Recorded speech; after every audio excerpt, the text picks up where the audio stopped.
मैं समझता हूँ कोई भी एक नॉर्मल जो पेरेंट है जो अपने बच्चों की दुनिया और आखिरत दोनों के बारे में फिक्रमंद है, और इवन चले आखिरत के बारे में ना भी हो, दुनिया के बारे में भी फिक्रमंद है, वो भी कहेगा कि I don't want my child taking people who are using foul language and promoting drugs as their role model. तो गेस को और एलजीबीक्यू को फिर भी बुरा नहीं कहूंगी, मेरे मुंह से निकलवा के दिखा दो। तुम लोगों ने मुझे समझा हुआ क्या है कि मैं दूध पीती बच्ची हूँ, मैं उल्लू की पट्टी हूँ। Don't even care. अच्छा काला बाहर आ गया। Excuse me, corona. ये क्या है? ये कोई शलजम है, मूली है, खीरा है? ये मुझे समझ नहीं आ रहा। कोई सब्जी है? सो इफ दिस पर्सन जिसका सोशल मीडिया प्रोफाइल, ये हम उसकी कोई ये नहीं कह रहे कि उसकी कोई प्राइवेट अकाउंट्स में कहीं छुप के हमने कोई खुफिया कैमरों के जरिए फुटेज ली, ये वो वाली बात नहीं, वो बातें जो पब्लिक लाइमलाइट में, इसीलिए हम डिस्कस कर रहे हैं बिकॉज देयर पब्लिक। अगर किसी का कोई प्राइवेट मामला हो, मैं कहता हूँ वो प्राइवेट रहना चाहिए, हम उसके बारे में चुप रहे, उसकी प्राइवेटली इस्लाह कर दें। लेकिन जब एक बंदा पब्लिकली एक बात कह रहा है तो उसको पब्लिकली डिनाउंस करना ही बनता है। एक पर्सनैलिटी जिनका नाम डॉक्टर मेहरब मोइज़ या फॉर्मली मोहम्मद मोइज़ था, उनकी कंट्रोवर्सी बनी सोशल मीडिया के ऊपर विद स्कूल नेम्ड ISL इन लाहौर, और उसके बाद उनको एक TEDx टॉक्स पे नहीं जाने दिया, वो टॉक कैंसिल हो गई। उसके बाद कुछ कंट्रोवर्सी बनी, फिर कुछ हमारी जो एक डिज़ाइनर है हमारी अभी, वो उसमें स्टेप इन हो गई, और फिर सोशल मीडिया पे डिफरेंट न्यूज़पेपर्स पे different celebrities were jumping into this. So it left a lot of people very confused कि ये क्या हो रहा है, is it should we support this personality, should we not support him, her, whatever, जो भी हमें क्या करना चाहिए, हमारा स्टैंड क्या होना चाहिए, क्या ISL ने ठीक किया रिफ्यूज़ करके, नहीं किया, तो काफ़ी कन्फ्यूजन थी। तो इसकी पहले जो 2-3 मिनट में मैं उसका सरसरी सा खुलासा बयान कर दूं, वो ये है कि देखें, कोई भी स्कूल जो है ना वो राइट टू एडमिटेंस रखता है अपने पास, और ये बहुत दफ़ा होता है कि बहुत सारे इवन इस्लामिक स्पीकर्स को भी डिनाई कर दिया जाता है कि जी हम नहीं चाहते कि हमारे बच्चे जो हैं वो ये कंटेंट इस लेवल पे पढ़ें या सुने या सीखें। इस्लाम की जो बात है वो मस्जिद तक ही आप रहने दें, आप बराए मेहरबानी ना आए। तो अगर किसी लिबरल टाइप के बंदे को डिनाई कर दिया तो इसमें पहली बात है, इतनी बड़ी क्या बात है, स्कूलों की अपनी मर्जी होती है, जैसे कहते हैं ना मेरा जिस्म मेरी मर्जी, तो स्कूलों की भी अपनी मर्जी होती है, वो जो चाहे अपने पॉलिसी बनाए, and we have to adhere to that and we respect it first of all. Secondly बात यह कि डिनाई क्यों किया गया, what was the reason for the denial, और वो जो स्कूल है उसने अपनी इंस्टाग्राम फीड पे भी रीजंस लिखे हैं, और वो रीजंस कोई भी बंदा जो ये डॉक्टर मेहरब के अकाउंट्स पे जाके देखेगा तो आइडिया हो जाएगा कि there is a lot of use of foul language, इंतहाई गंदी और गलीज ज़ुबान इस्तेमाल की जाती है। कोई भी मेरा ख्याल है डिसेंट पेरेंट जो है वो नहीं चाहता कि उसके बच्चे के रोल मॉडल वो लोग हों जो इंतहाई फौहश गुफ्तगू करते हैं। और यमुना दाहिर कह रही है तुमने शादी कौन करनी, हाँ, बेसिकली यही वाली बात तो मैं कह रही हूँ मेरी जान, वो तुम्हारा मसला है। तो ये कभी किसी की शलवार से, ये कभी किसी की पैंट से बाहर आके सोच ही नहीं सकते। I would pin you against a wall. I would make out with you. मान का दूसरा हाथ गायब हो चुका है। I would like the little that you are. Usman is Now, vibrating. Okay, Moiz, you know what? I will bite your spine. I will go down. I will eat your. I will eat it till you moan until you.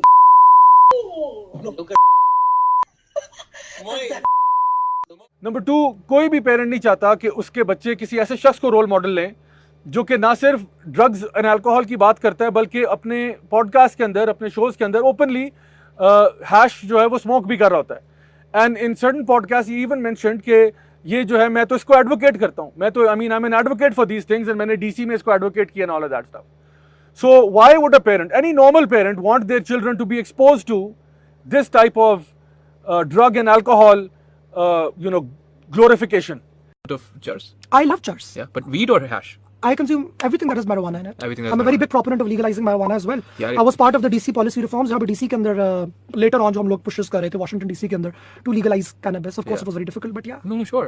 So basically, the final is when your brain really trips, and I would like to say that is also the most truest state. Because जिन लोगों ने psychedelics किए हुए हैं, मैंने किए हुए हैं, मैं तो दुनिया का हर नशा किया हुआ खैर। एंड थर्डली, आपका जो कंटेंट है जो आप प्रोड्यूस कर रहे हैं इंस्टाग्राम पे, वो प्राइमरीली सेक्सुअल नेचर का है, जिसमें आप हर किस्म की सेक्सुअल प्रैक्टिसेस को भी डिस्कस कर रहे हैं, आप सेक्सुअल ओरिएंटेशंस को भी डिस्कस कर रहे हैं, आप क्लियरली बात कर रहे हैं कि होमोसेक्सुअलिटी जो है वो इस्लाम में परमिसिबल है, मैं नहीं इसको कभी भी बुरा कहूंगा, and all of that stuff. तो गेस को और एलजीबीक्यू को फिर भी बुरा नहीं कहूंगी, मेरे मुंह से निकलवा के दिखा दो। तुम लोगों ने मुझे समझा हुआ क्या है कि मैं दूध पीती बच्ची हूँ, मैं उल्लू की पट्टी हूँ। मीडिया इंडस्ट्री के अंदर Yasir Hussain is a big, so ये चीजें हैं ना, यानी कि हम लोग को टाइटनेस पसंद आती है, हम लोग को वर्जिनिटी पसंद आती है, हम लोग को खोलना पसंद आता है। सो एक बंदा जो पब्लिक प्लेटफॉर्म पे जाके TEDx के स्पीकर के तौर पे जा रहा है और उसको डिनाई किया जा रहा है, now the case being made is for transgenderism, कि जी ये मसला असल में इनको मेरे ट्रांसजेंडर होने से था।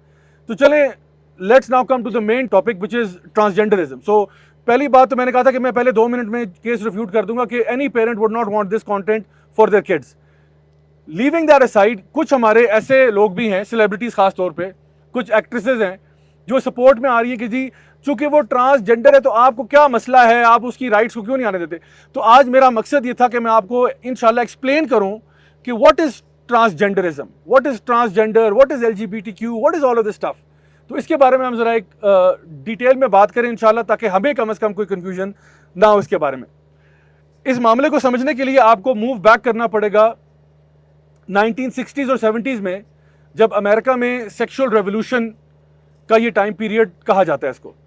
और इसकी अगर मैं आपको स्टैंडर्ड डेफिनेशन पढ़ दूं तो कहते हैं the sexual revolution, also known as a time of sexual liberation, was a social movement that challenged traditional roles or traditional codes of behavior related to sexuality and interpersonal relationships throughout the United States and the developed world from the 1960s to the 1970s. So basically जो की word यहाँ पे है वो ये कि इसने challenge किया था ट्रेडिशनल जो कोड्स हैं बिटवीन मैन एंड वुमेन, उसको चेंज किया, उसको रीडिफाइन किया related to sexual reinterpretation of relationships. अच्छा, ये तो अब मैंने आपको बता दिया कि ये उसका टाइम पीरियड है और ये उसका मकसद था। अब यहाँ पे 3 वर्ड्स और 3 वर्ड्स और 3 वर्ड्स, 9 वर्ड्स मैं आपके सामने पेश करूंगा और ये सारे वर्ड्स आपस में इंटरकनेक्टेड हैं। तो पहले 3 वर्ड जो हैं वो हैं sexual relations, reproduction and marriage. In 3 words को आप एक क्लस्टर में बंद कर दें, ठीक है। Sexual relations, reproduction and marriage. What is sexual relation? Sexual relation is a man and a woman having sexual intimacy. That's number 1, which is clearly evident. What is reproduction? Reproduction is the act of producing a child. एक बच्चा पैदा होने का अमल जो है उसको reproduction कहते हैं। और मैरिज क्या है? मैरिज हमें मालूम है। तो ये जो तीनों चीजें ना, ये ट्रेडिशनल कोड्स कहते हैं ना कि we going to challenge the traditional codes. तो ये जो ट्रेडिशनली ये तीनों चीजें एक ही डब्बे में होती थी। सेक्सुअल रिलेशंस का मतलब है कि ये शादी के अंदर ही होगा, मैरिज में होगा, और इसका मकसद जो है वो रिप्रोडक्शन होगा। यानी आपने अपनी फैमिली को बड़ा करना है तो इसलिए आपके सेक्सुअल रिलेशंस भी हैं और आपके बच्चे हो रहे हैं और आपने शादी की हुई है। इसके अलावा ये कॉन्सेप्ट, इसका कॉन्सेप्ट यानी टैबू था और ये गुनाह समझा जाता था even in the western world के आउटसाइड ऑफ मैरिज। इवन यानी जहाँ स्ट्रॉन्ग कैथोलिक बैकग्राउंड्स हैं या स्ट्रॉन्ग जूइश बैकग्राउंड्स हैं, they still even to this date consider to be sinful कि शादी से पहले उनके कोई ना कोई सेक्सुअल रिलेशंस हों। तो ये तो पहली बात है कि इन 3 टर्म्स को इस सेक्सुअल रेवोल्यूशन ने अलहदा कर दिया कि you can have sexual relations without reproduction and without marriage. Similarly you might be even able to reproduce without sexual relations and without marriage. How is it possible कि आप reproduction कर रहे हैं without sexual relations? Well, test tube babies और ये जो सारा जो है ना मेडिकल साइंस के अंदर स्पर्म डोनेशंस और उनके जरिए आप जो है ना चीज़ क्रिएट करवा लें। एक सरोगेट मदर को हायर कर लें और उसके पेट में जो है ना वो इम्प्रेगनेशन करवा दें उसकी, और हो जाएगा। आपको सेक्सुअल रिलेशन की जरूरत नहीं है। So all these 3 and marriage now becomes a lifestyle choice. Marriage क्या है? I mean if you want to really tie yourself down to one person, then fine, go ahead and get married, but otherwise marriage is not recommended in this framework. वहाँ पे ये कि आपके open sexual relations हैं, open partners हैं। Number 2, आपके पास जो है वो रिप्रोडक्शन, वो भी अब आपकी अपनी मर्जी है, आपने करना है नहीं करना। इसीलिए रिप्रोडक्शन को रोकने के लिए अबॉर्शन भी इंट्रोड्यूस करा दिया गया कि अगर खुदा न खास्ता आप रिप्रोडक्शन के अमल की तरफ जा रहे हैं and you don't want it, then you can always abort it. And the final thing was marriage itself. तो ये 3 वर्ड जो हैं, sexual relations, reproduction and marriage, traditionally एक डब्बा था, अब एक नहीं है, अब ये सेपरेट खाने हो चुके हैं। नंबर 2 जो 3 वर्ड्स हैं वो हैं sex, gender and sexual orientation. So sex क्या है? ट्रेडिशनली ये 3 भी एक ही डब्बा था। सेक्स यानी आपका biological sex. So for example, you are born a male और you are born a female. Gender क्या है? Gender is what you perceive yourself to be. Now this is what they have now come up with. And sexual orientation क्या है कि आप किस तरफ lean करते हो, heterosexual, homosexual, bisexual, pansexual, asexual, अभी इसमें बहुत सारी सेक्सुअल ओरिएंटेशंस भी आ गई। So now the thing is कि पहले ये था कि फॉर एग्जांपल एक मेल है, यानी sex and gender was the same thing. Gender, honestly speaking, gender जो था ना ये टेक्निकली कभी इस कॉन्टेक्स्ट में इस्तेमाल ही नहीं हुआ। जेंडर ये लैंग्वेज में इस्तेमाल होता था। फॉर एग्जांपल चीज़ों के जेंडर होते थे। फॉर एग्जांपल अगर आपने उर्दू की ज़ुबान में मुज़क्कर और मुअन्नस पढ़े हैं ना अपने बचपन में, तो मैं कहता हूँ इमरान का टेबल या इमरान की टेबल, का टेबल, तो टेबल क्या है, मुज़क्कर है, यानी इट्स अ मेल, यानी उसके अंदर ये मेल में आता है। फातिमा की किताब या का किताब, की किताब, तो किताब क्या है, मुअन्नस है। तो ये जेंडर जो था ना ये इन चीजों में यूज होता था। तो क्योंकि किसी बंदे को देखकर it was clear, like 99.99999% chances हैं कि you going to get it right. आप किसी की शक्ल देखते हो, आप कहते हो मेल फीमेल, मेल फीमेल, यानी दिस वाज सो इंस्टिंक्टिव। और हमारा बिहेवियर लोगों के साथ, हमारे लोगों के साथ डीलिंग जो है वो इसी बेस पे चेंज होती थी। फॉर एग्जाम्पल अगर आप जा रहे हैं और आपकी टक्कर हो गई है और गाड़ी से खातून उतरती हैं, तो आप उनके साथ फड्डा नहीं करते, आप कहते हैं चलें बाजी कोई बात नहीं जाए। अगर कोई बंदा निकलता तो कहते हो किधर भाई तुम्हारी आंखें बटन है, क्या हो गया, आप एकदम से अग्रेसिव हो जाते हो, ठीक है। सो एक ऑटोमेटिक, अब वो अगर खातून बाहर निकले और आप उन्हें के सॉरी बाजी मैं कोई बात नहीं, अब जाए कि आप मेरा जेंडर क्यों अज्यूम कर रहे हैं कि मैं बाजी हूं, why you assuming my gender, how do you know, isn't it obvious, मतलब मेरी आंखें नहीं, I can see you are a woman, ठीक है। I don't need a medical examination, आपका मेडिकल कराने की जरूरत नहीं है, I know it because this was so instinctive. और इसीलिए ये चीजें तो इतनी इनग्रेन्ड है इंसानों के अंदर कि ये तो जानवरों में भी बात कॉमन है। जानवरों को भी पता है कि मेल एंड फीमेल है। जानवर तो नहीं आइडेंटिफाई कर रहे कि no I am a lion but I am identifying as a lioness, ठीक है। So this would never happen. तो द थिंग इज कि इन्होंने क्या किया, इन चीजों को सेपरेट किया, सेक्स अलग कर दिया, जेंडर कह दिया। Gender is a social construct. Gender जो है वो आपका एक परसीव्ड है कि अगर आप अपने यानी आप मर्द हैं लेकिन आप अपने आप को फेमिनिन फील करते हैं अंदर से, तो आप अपने आप को फीमेल कह दें, आप कह दें कि I am a woman and people should respect you for that. And the third thing was your sexual orientation, which means के now you can say I am a homosexual, heterosexual, bisexual, whatever, जिस किस्म की भी orientation आप कहना चाहें तो आप कह सकते हैं। सो क्या हुआ, ये जो तीन चीजें एक हुआ करती थी और सिंपल था, स्ट्रेट फॉरवर्ड था, इसके अंदर सेक्सुअल रेवोल्यूशन ने आके सेपरेशन क्रिएट की, इनको सेपरेट कर दिया। सेक्स अलग चीज है, जेंडर अलग चीज है, सेक्सुअल ओरिएंटेशन अलग चीज है। अब ना हो ये रहा इंस्टाग्राम के ऊपर लोग आके अपने प्रेफर्ड प्रोनाउंस मेंशन कर रहे हैं, और उसमें कुछ हमारे मिस्कीन मुसलमान भी हैं जिनको ये नहीं पता, और वो वाकई में यानी लाइल्मी की वजह से कर रहे हैं, क्योंकि उनको नहीं पता कि जो प्रेफर्ड प्रोनाउन आप बता रहे हो ये वो लोग बताते हैं जो अपने आप को LGBTQ आइडेंटिफाई कर रहे हैं कि I am from that category. एक आम बंदे को हिम हिज लिखने की जरूरत नहीं है या शी हर करने की जरूरत नहीं है, उसको वो अंडरस्टूड है। नॉर्मली मैंने कहा था 99.999% आपको अंडरस्टूड है कि मैं इसको ही कहूं या शी कहूं, it's clear. But then if you are specifying it, इसका मतलब यह है कि आप नॉर्मल से अपने आप को अलग करना चाह रहे हो कि हाँ तुम्हें नजर तो मैं मर्द आ रहा हूँ but please call me she her because I don't want to be identified as him and he and all of that stuff. So इसलिए वो प्रेफर्ड प्रोनाउन लिखते हैं। तो ये सेकंड कैटेगरी है कि जो पहली के बाद दूसरी कैटेगरी जो है जिसमें इस्लाम ने जोड़ा हुआ था या बाकी ट्रेडिशंस ने भी, बाकी रिलीजन्स ने भी जोड़ा हुआ था, इन्होंने आके तोड़ दिया। और तीसरी चीज उसके बाद तीसरी कैटेगरी वो है जो चीजें इस्लाम ने और बाकी मज़ाहिब ने अलग रखी हुई थी, इन्होंने आके जोड़ दी हैं, यानी उल्टा काम किया। वो क्या है, desire, action and identity. So एक है आपका एक डिजायर है, you have a desire, you may और may not act on that desire. यानी इस्लाम के अंदर है ना कि अगर आप गुनाह करने के बारे में सोच रहे हैं तो आप गुनाहगार नहीं हैं, अनलेस कि आप एक्शन लेते हैं और आप गुनाह कर देते हैं, फिर आपको गुनाह मिलता है।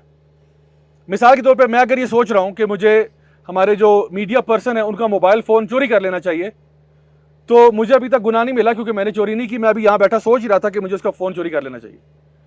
अगर मैं यहां से उठता हूं और जाके चोरी कर लेता हूं, देन अब मुझे गुनाह मिल रहा है कि मैंने एक्शन किया और अब मैंने एक चोरी की हरकत की है, ठीक है। और आइडेंटिटी क्या है कि मैं अपने आप को आइडेंटिफाई करना शुरू कर दूं उस गुनाह के साथ जो मैं करता हूं। तो फॉर एग्जाम्पल अब ये तीनों चीजें सेपरेट थी कि हो सकता है कि एक बंदा सोच रहा है लेकिन वो चोर नहीं है, चोरी कर भी लेता है लेकिन वो फिर भी आदि मुजरिम नहीं है, वो गलती से चोरी होगी, वो तौबा करता है, वो अपने आप को अलग कर लेता है। और फिर वो चोर है जो कि हैबिचुअल चोर है और चोरी कर रहा है, और वो एक्चुअल उसकी आइडेंटिटी है कि वो चोर है, लेकिन इस्लाम उसको भी आइडेंटिफाई नहीं करता कि इसको चोर के तौर पर लेबल किया जाए, क्योंकि तौबा का रास्ता उसके पास भी खुला है, वो भी आज तौबा कर ले तो वो ठीक हो जाएगा। उसको अपनी प्रोफाइल में लिखने की जरूरत नहीं है आई एम अ चोर। अब ये क्या कह रहे हैं, अब इस मूवमेंट में क्या हुआ है कि because you have a desire for something, even though you may not have acted on it, you start identifying as that person. So for example, if a person has a homosexual thought, एक passing thought, यानी आपको पता है हमें दिन में ना कोई 10,000 thoughts आती हैं, अब उन 10,000 में से कभी कभार थॉट ऑफ मर्डर भी आ जाती है। मैं नहीं पूछूंगा आप में से इस कैंप में कितने लोगों को मर्डरस थॉट्स आई हैं, ठीक है, कि मुझे किसी फलां बंदे को मार देना चाहिए। होता है कभी कभार किसी टीचर कोई बहुत आपको डांट रहा होता है, गुस्सा करता है, मैं किल हिम, ठीक है, या कोई आपको ट्रैफिक में कट ऑफ करता है, कहता है यार खुदा की कसम मैं इसको बार दिल चाहता है मुंह पे इसके में, तो कभी कभार थॉट आती है, but it's not serious, it's a passing thought. Passing thoughts बहुत सारी आती हैं। अब ये मूवमेंट ये कहती है कि अगर आपको एक पासिंग थॉट भी आया है होमोसेक्सुअलिटी का, then you should identify yourself as homosexual because your desires identify you. So it could be कि एक लड़का अपने बाप के पास आके कहता है कि अबू अबू आई एम अ होमोसेक्सुअल, तो अबू कहते हैं बेटा हैव यू डन इट, कहते no I just thought about it. तो अब क्या चाहिए, जूते मारने चाहिए इसको कि भाई पासिंग थॉट पे तू अपने आप को लेबल कर रहा है, तू अपना इंस्टाग्राम पे अकाउंट बना ले, लिख दे I am homosexual just because you had a passing thought. So the thing is कि हमारे कभी भी हम अपने आप को गुनाहों से आइडेंटिफाई नहीं करते, we don't identify ourselves with any wrong action. And the thing is identity जो है ना, ह्यूमन आइडेंटिटी, वो किसी भी फॉर्मेट में हो सकती है। मतलब how do you identify yourself, it could be a million ways. For example, you could identify as people wearing white socks versus people wearing black socks. You could identify as people who support one particular political party or another political party. You could identify as people with black hair versus people with brown hair versus people with blonde hair. You could identify as infinite number of things really. ठीक है, आप अपने आप को कितने, यानी categorisation जो है ना, जो हम कैटेगराइजेशन करते हैं, वो it's all in the mind. यानी आप कहते हो, यानी इवन जो हम लोगों ने क्लासिफिकेशन की हुई है मैमल्स की और रेप्टाइल्स की, वो भी कुछ क्वालिटीज हमें लगता है इनमें सिमिलर है, तो क्वालिटीज तो हमारे में और किसी और बंदे में भी सिमिलर हो सकती है। फॉर एग्जांपल अल्लाह ताला जो कुरान में कैटेगराइजेशन करते हैं वो बिलीवर्स और डिसबिलीवर्स की है, एंड अल्लाह ताला की सारी क्रिएशन जो है वो बिलीवर कैटेगरी में आती है, जो अल्लाह ताला की मखलूक है। सब्बह लिल्लाहि मा फिस समावाति व मा फिल अर्द, जमीन और आसमान की हर शय अल्लाह की तस्बीह बयान कर रही है, और इंसानों में भी ऐसे हैं जो अल्लाह की तस्बीह बयान कर रहे हैं, और जिन्नों में भी ऐसे हैं जो अल्लाह की तस्बीह बयान कर रहे हैं, और काफिरों में इंस और जिन दोनों में पाए जाते हैं। तो अल्लाह ताला तो क्लासिफिकेशन यूं कर रहा है, तो this is a good classification, those who remember Allah and those who don't remember Allah सुब्हानहू व तआला। एंड द प्रॉफिट सल्लल्लाहु अलैहि वसल्लम said the heart that remembers Allah and the heart that doesn't remember Allah is like the living and the dead. वो लोग जिंदा और ये मरे हुए हैं। सो टेक्निकली क्लासिफाई करने के तरीके लिटरली इन्फिनिट है।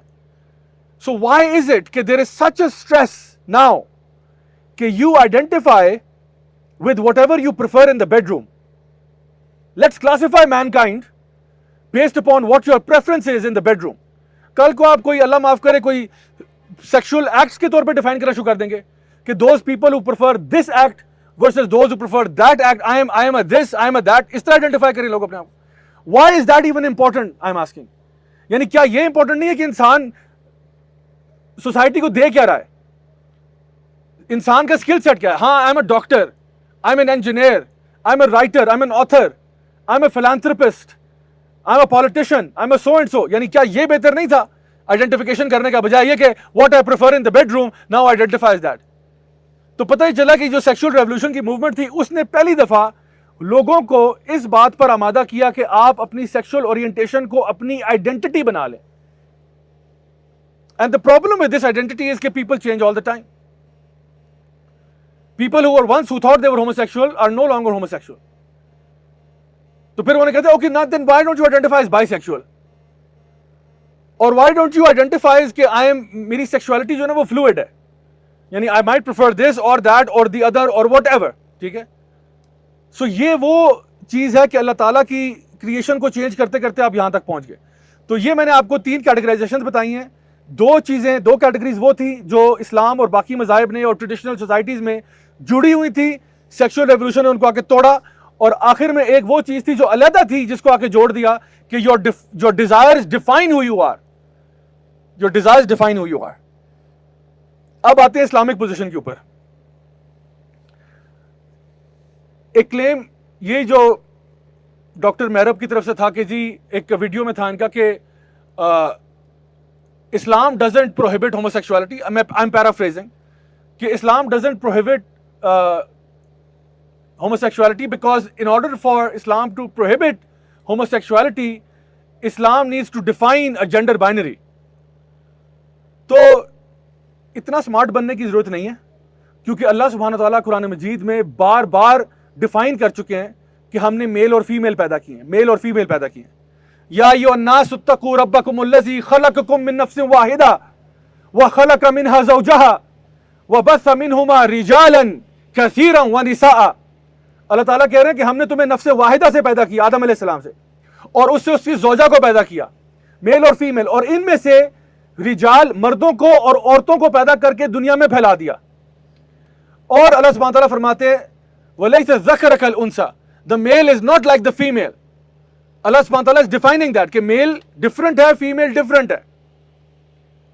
और इसके अलावा बेशुमार आयात हैं जहां पे अल्लाह सुब्हानहू व तआला यही बात कह रहा है कि हमने मेल और फीमेल पैदा किया है। तो पहली बात तो यह कि Islam is very clear on that कि अल्लाह ताला ने मेल और फीमेल पैदा किए। अच्छा, अब इसके बाद असल चीज आती है जो there are exceptions to the rule, जो कि हम अभी डिस्कस करेंगे कि वो एक्सेप्शंस क्या होती हैं। सो ना सिर्फ ये कि कुरान मजीद ने मेल और फीमेल को डिफाइन किया, बल्कि जेंडर रोल्स भी डिफाइन कर दिए कुरान में भी और हदीस में भी, कि what are men suppose to do and what are women suppose to, यानी फ्रॉम एन इस्लामिक पर्सपेक्टिव। यानी अगर हम लोग अभी ये बात करें कि हम लोग पाकिस्तान में रहते हैं, जो कि एक इस्लामी जमहूरिया पाकिस्तान है, जहां पे हम ये कहते हैं सॉवरेंटी बिलोंग्स टू अल्लाह, और हम कहते हैं कि जो बात अल्लाह की है वो आखिरी है, तो अल्लाह ताला कुरान मजीद में ना सिर्फ मेल और फीमेल डिफाइन कर रहे हैं बल्कि उनके रोल्स भी डिफाइन कर रहे हैं। अल्लाह ताला फरमाते हैं अर्रिजालु क़व्वामूना अलन निसा, men are the protectors and maintainers of women, not vice versa. And likewise हदीस मुबारका में भी जेंडर रोल्स डिफाइंड है कि मर्दों के काम कौन से करने वाले हैं, औरतों के काम कौन से करने वाले हैं, इन्होंने ये करना है, इन्होंने ब्रेड अर्नर बनना है, प्रोवाइड करना है फैमिली को, ये करना है, नान नफका उठाना है, ठीक है, घर वालों का वगैरह वगैरह, वो सारी चीजें क्लियर हैं। और साथ साथ कुरान मजीद ने यह भी बता दिया कि होमोसेक्सुअलिटी की पनिशमेंट्स हैं। लाइक कौम लूत का वाकया जो है वो हर बच्चे को मालूम है, यानी जब भी आप स्टोरीज ऑफ द प्रॉफिट्स पढ़ते हो, कौम लूत का जब तज़किरा आता है तो it has a consensus, unanimous consensus है तमाम स्कूल्स ऑफ थॉट का कि होमोसेक्सुअलिटी इज अ कबीरा sin, it's a major sin in Islam, and one of the major sins जिसका अजाब सबसे ज्यादा शदीद मिला। यानी बाकी कौमों पे भी अजाब आए, जो हूद अलैहिस्सलाम की कौम थी, सालेह अलैहिस्सलाम की, उन पे भी अजाब आए, लेकिन जो लूत अलैहिस्सलाम की कौम पे अजाब आया वो किसी पे नहीं आया। It was a triple punishment, जहां पे बस्ती को शेक किया गया, चिंगाड़ की आवाज आई, उनको पलट के उल्टा दिया गया और आसमान से पत्थरों की बारिश हुई इन पे।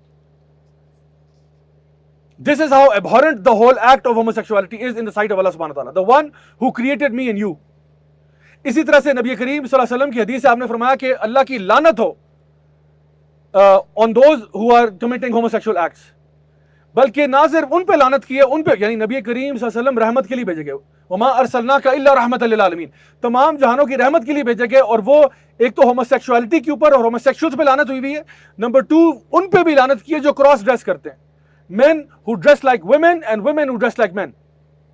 उनके ऊपर नबी करीम सल्लल्लाहु अलैहि वसल्लम की सही हदीस मुबारका में आपने लानत की है उन लोगों के ऊपर जो अपने जो बायोलॉजिकल जेंडर है उससे अपने आप को कहीं और लेके जाते हैं।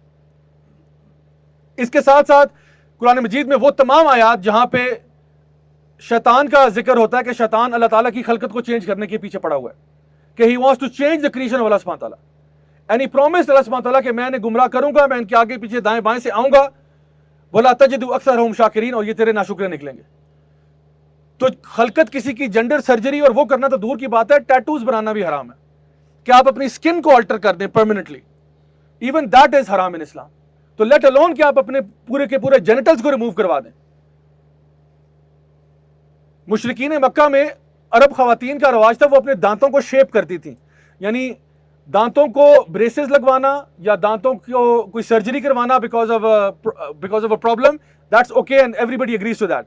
द पॉइंट वाज कि उनके दांत ठीक होते थे, वो उनको सिर्फ शेप करती थी like canines, like all the teeth are pointed. उनके वहां पे एक काइंड ऑफ एक रिवाज चल पड़ा कि ये खूबसूरती की अलामत है कि अपने दांतों को पॉइंटी बना देना. तो when they started doing it, उनको भी कहा गया कि ये एक्ट हराम है करना. This is changing the creation of Allah. जब अल्लाह ने तुम्हें दांत इस तरह से दिए, why are you changing the creation of Allah? You are not allowed to do that. तो लेट अलोन दांतों को शेव करना, आप तो अपने पूरे के पूरे यानी पार्ट्स रिमूव करवाने अपनी बॉडी से. So how could Islam? So when you say कि we talk about rights of LGBT and so on, please पहले इस्लाम पढ़ लो, पहले इस्लाम पढ़ लो, पहले कुरान पढ़ लो, पहले हदीस पढ़ लो, अल्लाह उसके रसूल ने क्या कहा हुआ है, उसके बाद एडवोकेसी करना. और मैं बताऊंगा कि पॉजिटिव एडवोकेसी क्या है. I will explain what that is. So this is the first thing. Now here comes the third gender, quote unquote, जिसको आप कहते हो, intersex. Now the term intersex, what does that mean? Intersex एक biological condition है जहां पे एक बच्चा पैदा होता है तो वो both genitalia या partial genitalia दूसरा भी उसके साथ होता है, और ये एक biological abnormality होती है. बिल्कुल इसी तरह से जिस तरह अगर मैं आपको ये कहता हूं कि हमारी कितनी उंगलियां होती हैं? 5. किसी की 6 हो सकती हैं? Yes, okay. सो स्टैंडर्ड क्या है? 5. अगर किसी बायोलॉजी की टेक्स्ट बुक को उठाएंगे तो लिखा होगा कि human beings have 5 fingers on each hand, yes, and they have 5 toes. Now Allah ताला ने भी बता दिया मेल और फीमेल पैदा होते हैं. एक्सेप्शन क्या? तो अल्लाह ताला ने कहा मेल एंड फीमेल. इसी तरह से हमें पता है कि जी 5 उंगलियां ही होती हैं, ठीक है, लेकिन कभी कभार 6 उंगलियां भी हो जाती हैं. How frequent is that? It's very rare. It's very rare. बिल्कुल इसी तरह से जो इंटरसेक्स हैं, जो कि बोथ जेनिटेलिया के साथ कोई बच्चा अगर पैदा हो गया, एक एब्नॉर्मैलिटी है, ये स्टेटिस्टिकली स्पीकिंग पॉपुलेशन का 0.017% होता है. That's how rare it is. 0.017. इतने कम होते हैं ये माशरे के अंदर. अच्छा, ये जो इंटरसेक्स हैं, इनमें भी इवेंचुअली सेक्स पता लग जाता है क्या है, बिकॉज वो देखते हैं कि from where the child is urinating, वो कैसे यूरिनेट कर रहा है, या फिर अगर बहुत कॉम्प्लिकेशंस हैं तो प्यूबर्टी पे पता लग ही जाता है. By the time the child hits puberty you find out anyway. And इस केस के अंदर कोई सर्जिकल प्रोसीजर्स और वो चीजें अलाउड भी हैं, because this is an abnormality and इसको एक नॉर्मलसी की तरफ लेके जाना है. जिस तरह अगर किसी के दांत बेचारे के टेढ़े हैं, वो सीधा करके ठीक कर रहे हैं तो कोई मसला नहीं इसमें. तो इसी तरह से किसी का अगर यानी एक्स्ट्रा कोई अपेंडेज वगैरह है और उसको रिमूव कराता है तो वो नॉर्मल होना चाह रहा है, वो इसलिए नहीं कि वो कोई एक्स्ट्रा चीज है. तो इसी तरह से अगर कोई बच्चा जो है वो इस तरह से एबनॉर्मल होता है तो once the it is established by medical doctors and professionals कि हाँ ये basically mostly inclining towards male है, तो फिर उसको मेल ही ट्रीट किया जाता है, क्योंकि शरीयत के जितने भी अहकाम आते हैं वो मेल और फीमेल के लिए, सारे के सारे ऐसे ही हैं. तो ऐसे लोगों को सपोर्ट भी करना चाहिए, उनको हेल्प भी करना चाहिए, उनको माशरे के अंदर स्पेस भी देनी चाहिए, उनको उनका मजाक नहीं उड़ाना चाहिए, ठीक है, उनके साथ एक मोहब्बत वाला रवैया होना चाहिए जो कि एक्चुअल बायोलॉजिकल प्रॉब्लम्स है जिनके साथ. So we should always be on the front foot in helping such people out, ठीक है, उनके लिए एम्पैथी होनी चाहिए. So this is now intersex, जो मैंने आपको टर्म बता दिया. प्रीवियसली स्पीकिंग एक और टर्म थी ट्रांससेक्सुअल और एक और टर्म थी ट्रांसवेस्टाइट, जो अब यूज नहीं करते, आमतौर पे ये टर्म्स अब यूज नहीं होती. अब ट्रांसजेंडर की टर्म आ गई है.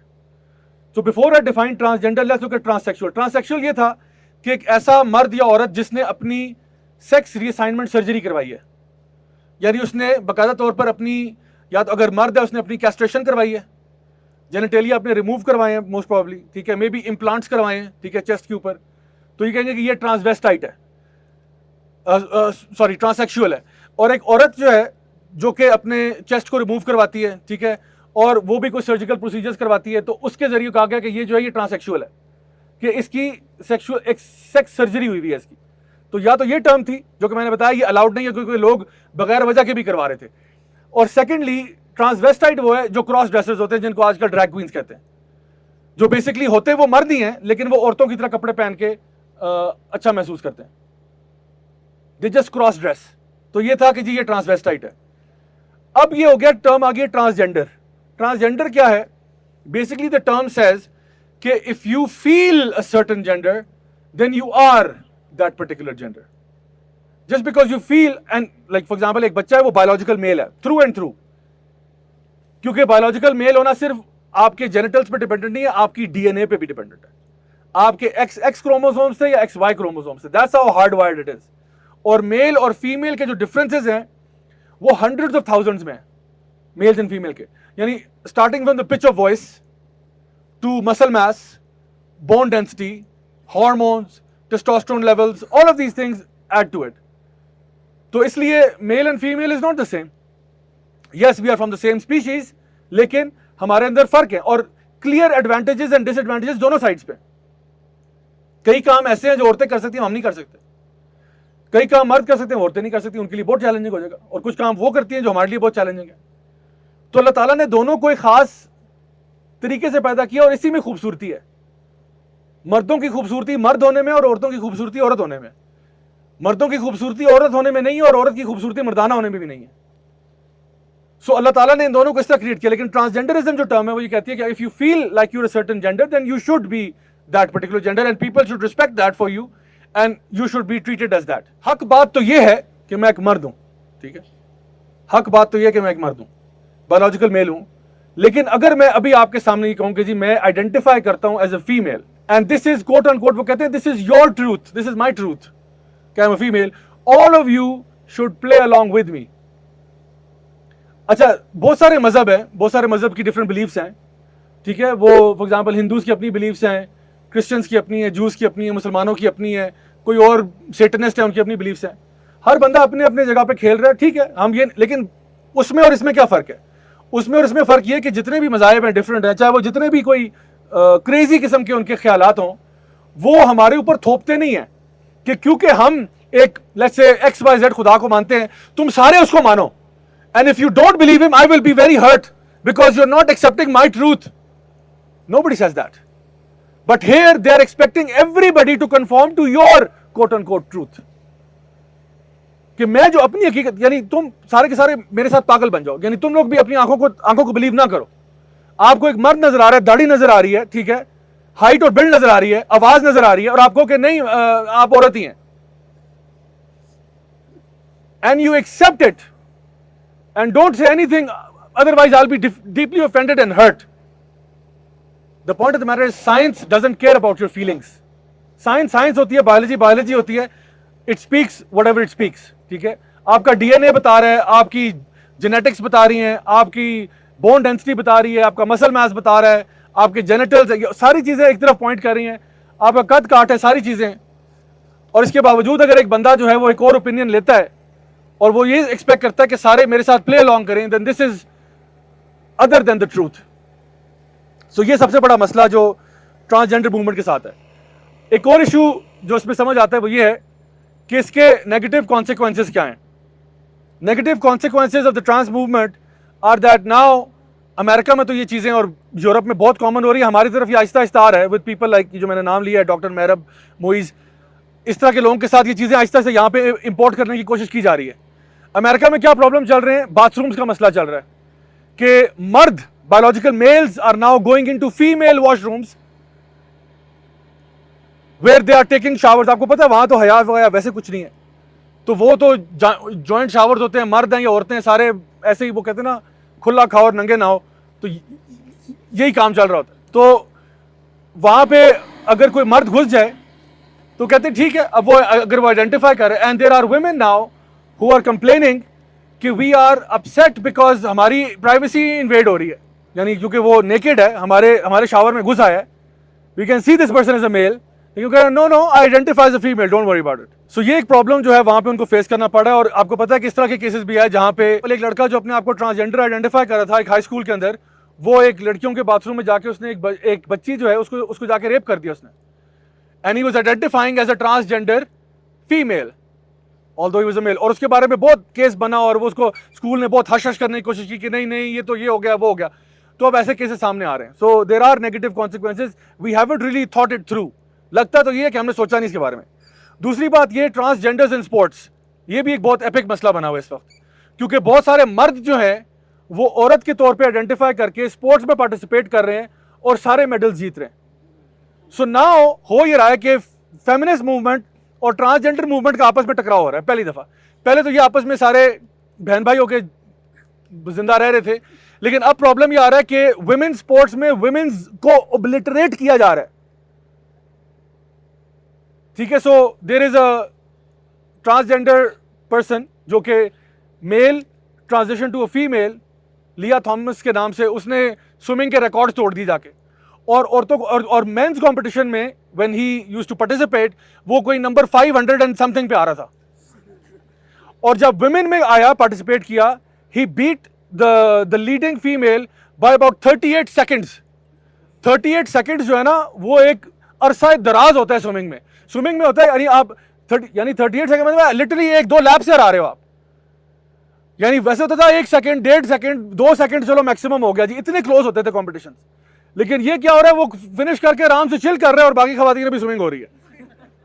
तो उस पर एक कभी यूरोपियन जो ना स्विमिंग फेडरेशन है, उन्होंने एक्शन लिया कि जी we will not allow biological male जिनका सेक्स मेल था to participate in female sports, even if they have gone through surgery. हालांकि इसकी सर्जरी नहीं हुई भी, even if they have gone through surgery. वजह यह कि आप जिंदगी के 20-25 साल, you reach puberty as a male, आपकी बॉडी के अंदर ऑलरेडी जितना टेस्टोस्टेरोन भरा हुआ है और उसकी वजह से जितनी आपकी लंग कैपेसिटी हो चुकी है, because man have a greater lung capacity than women, आपकी जो लंग कैपेसिटी हो चुकी है, जो आपका मसल मास बन चुका है, जो आपकी बोन डेंसिटी हो चुकी है, औरत तो उसके करीब करीब ही नहीं है। वो तो बेचारी फ्रेजाइल सी खवातीन है, उनके साथ तुम जाके वो कर रहे हो। इसी तरह से MMA फाइटर्स आ रहे हैं, यानी a man identifying as a female participating in women's mixed martial arts. It's like watching domestic violence on television. Literally it's like that bad.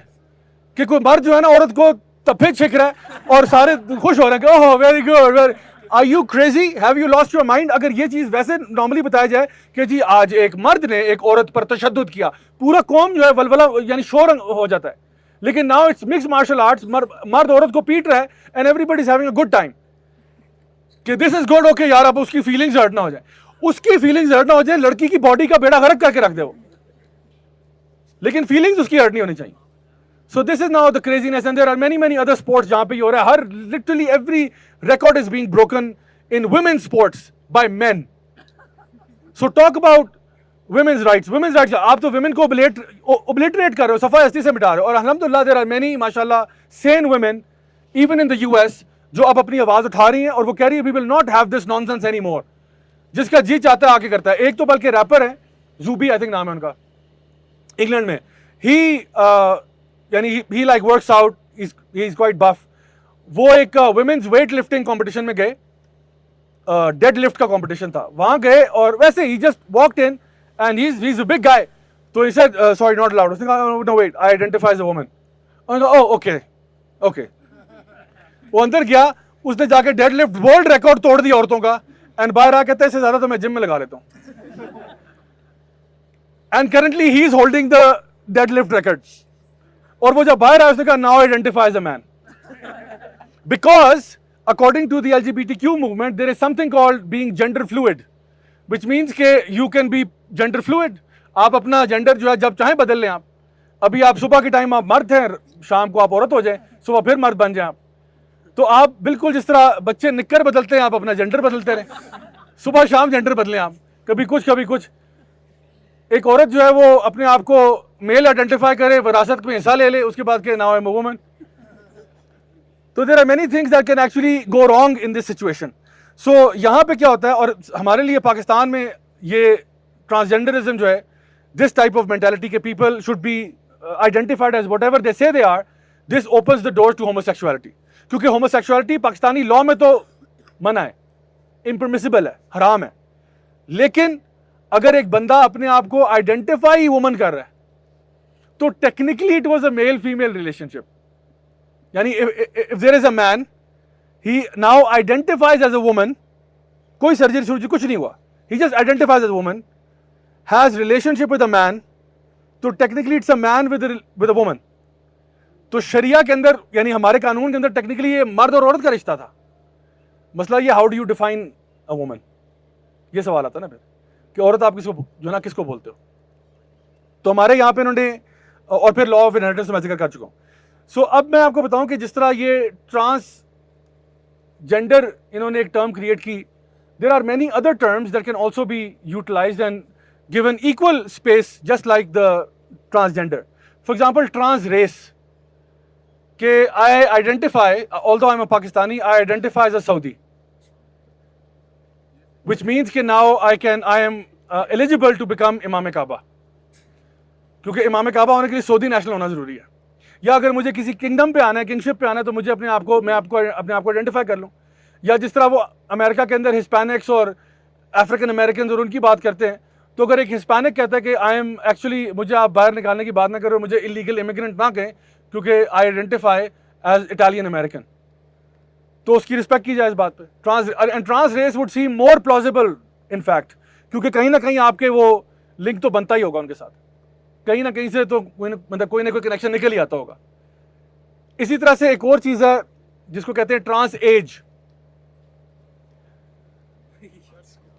कि you can basically be any age you want to be, because अगर हम लोग biology को deny कर रहे हैं तो फिर एज भी तो बायोलॉजी का ही पार्ट है ना, तो आप डिनाई करते हैं, जहां हमने जेंडर यानी उसके जेनेटेलिया को डिनाई कर दिया तो एज को भी करते हैं।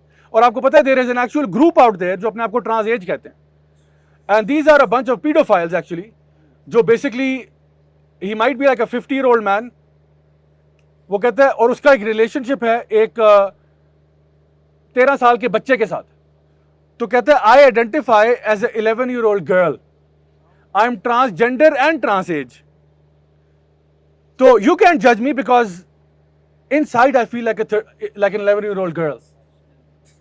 Or this 50-year-old man might be having a relationship with a 12-year-old girl, saying ke I identify as a 12-year-old boy, so I'm trans age. और मैं आपको बताऊं ये एक्चुअल कंडीशन है, मेरे पे ये फतवा लग चुका है ट्रांस एज होने का। जब मेरे जमाना जालियत में ना, because I like to do crazy things and all that, तो my friends used to accuse me कि तुम जो है ना अभी तक बच्चे ही रहोगे, यानी क्योंकि तुम हरकतें ही करते रहते हो, हंसी मजाक जोक्स वगैरह। So they would say कि, and they actually looked it up and they found out कि there's a condition called the Peter Pan syndrome, कि where a person doesn't really grow up, यानी कि वो उसी टीनेज में रहता है हमेशा। तो ये तो एक प्रॉपर कंडीशन है जिसके बारे में एक्चुअली यानी साइकोलॉजिस्ट भी बात करते हैं कि yes it is a condition जहां पे some people do consider themselves कि हम इस एज के ऊपर हैं, जनरली वो उसी एज में कंफर्टेबल फील करते हैं। लेकिन अगर इसके ऊपर आप करना शुरू करें तो फिर आप सोचें कि कोई 25 साल का लड़का जो है वो अंडर 18 खेल रहा है, जी अंडर 18 खेल रहा है वो, तो कह रहे हैं कि भाई आप क्यों आ रहे हैं भाई, आपके आइडेंटिफाई एज अ 17-year-old, मैं अंडर 18 हूं, तो फिर उसको भी स्पेस देनी चाहिए। तो फिर अंडर 18 के अंदर टूर्नामेंट्स में क्या हुआ करेगा, सारे डशकरे खेल रहे होंगे और बच्चे बेचारे तमाशा देख रहे होंगे, यार हमारा तो कोई चांस ही नहीं रह गया पीछे। अच्छा, इसी तरह से ट्रांस वेट भी हो सकता है, अगर हम बायोलॉजी डिनाई करें, let's go all out, right. So trans weight ये, और ये भी एक कैटेगरी है by the way, people who might be a certain weight but identify as far less than their actual weight. So for example अगर कोई boxing match हो तो I would be classified as heavy weight. Imagine करें मैं किसी fly wait competition में हिस्सा ले लूं, जाके वो आइडेंटिफाई फ्लाई वेट, और जाके फ्लाई वेट को फैंटी चढ़ाने शुरू कर दूं, और जो कि 100 पाउंड के 105 पाउंड के हैं, तो ये क्या जुल्म और ज्यादती नहीं है? तो वो भी कहेंगे कि सर ये तो ज्यादती है, क्या कर रहे हैं? मैं कहूँ नहीं यार आप मुझे जज नहीं कर सकते because I am trans weight, you have to respect it, ठीक है। My feelings are way more important than biology and science and the truth with a capital T. So do you understand now कि ये कितना बड़ा Pandora's box है जिसको ये खोल रहे हैं, just because they wanted to somehow let the sexual revolution get some steam and take traction. So ये सारी बातें हमारे सामने आती है और हमसे पता चलता है कि वैसे तो ये बड़ी कॉमन सेंस की बात लगती है, लेकिन it seems like the world is running out of common sense. So the issue with the transgender movement is that they want everybody to pretend along with them. So when a person says कि I identify as so and so, literally what they're saying is I pretend to be so and so, कि although reality ये, लेकिन I'm pretending to be this. और आपको पता है छोटी उम्र में जो है ना बच्चे तो कुछ भी pretend कर लेते हैं। कोई बच्चा सुपरमैन बनना होगा, कोई हल्क बनना होगा, कोई स्पाइडरमैन बनना होगा, तो क्या उसको इस तरह आइडेंटिफाई करना शुरू कर दें कि बेटा तुम बाकी में सुपरमैन हो, जाओ छत से छलांग मारो जाके, तुम स्पाइडरमैन हो, तुम फलाने हो। यानी you have to have some common sense कि बच्चे, और अब ये हो रहा है कि जो बच्चे बेचारे थोड़ा सा कोई ऐसी बात करते हैं, बच्चे तो बहुत इमेजिनेटिव होते हैं। अब बाहर ये हो रहा है कि जो काउंसलर्स और थेरेपिस्ट और साइकोलॉजिस्ट हैं वो बच्चों को यानी रोक भी नहीं सकते इसके ऊपर। They have to now affirm it, they have to affirm whatever gender they are saying. So ये एक और कैन ऑफ वर्म्स हमारे लिए खोल रहा है। So most children who identify as a different gender to what they were born as, they eventually grow out of it. यानी statistical data अगर आप उठा के देखें तो बच्चे अगर शुरू में थोड़ा सा, अगर एक मर्द है, एक मेल चाइल्ड है, उसमें थोड़ा सा जनानापन है, eventually they grow out of it. Once puberty hits, a lot of things change. दूसरी बात ये कि जो लोग सर्जरी के थ्रू गुजरते हैं, कहा यह जाता था कि इसलिए सर्जरी करवाते हैं क्योंकि otherwise they would have killed themselves, वो बेचारे खुदकुशी करके मर जाते हैं। और ऑल्दो जब आप स्टेटिस्टिकल डेटा देखते हैं तो सुसाइड रेट्स कोई कम नहीं होते post surgery, rather they are increasing after surgery. Once these kids go through surgery, यानी एक्चुअली अपने जेनिटेलिया रिमूव कराते हैं, उसके बाद सुसाइड रेट डाउन नहीं जाते, बढ़ जाते हैं बल्कि। तो why is it that you are still continuing with something that is showing to you statistically कि उसके कोई बेनिफिट्स नहीं हो पा रहे, सिवाय इसके कि आपके पॉलिटिकल एजेंडास जो है वो पुश हो रहे हैं, and it's not bringing you real happiness anyway. Rates of children who are identifying as transgender have increased exponentially since 2010, यानी एक मेन स्ट्रीम मीडिया में जिस तरह इसके बारे में हाइप बनती जा रही है, लोग बात कर रहे हैं, तो 2010 से इसके बारे में बहुत ज़्यादा बच्चों ने आइडेंटिफाई करना शुरू कर दिया आउट ऑफ पीयर प्रेशर और व्हाटएवर, बिकॉज नाउ उनको ऑप्शन दी जा रही है कि you don't have to conform to the gender binary, you can choose whatever you want to B.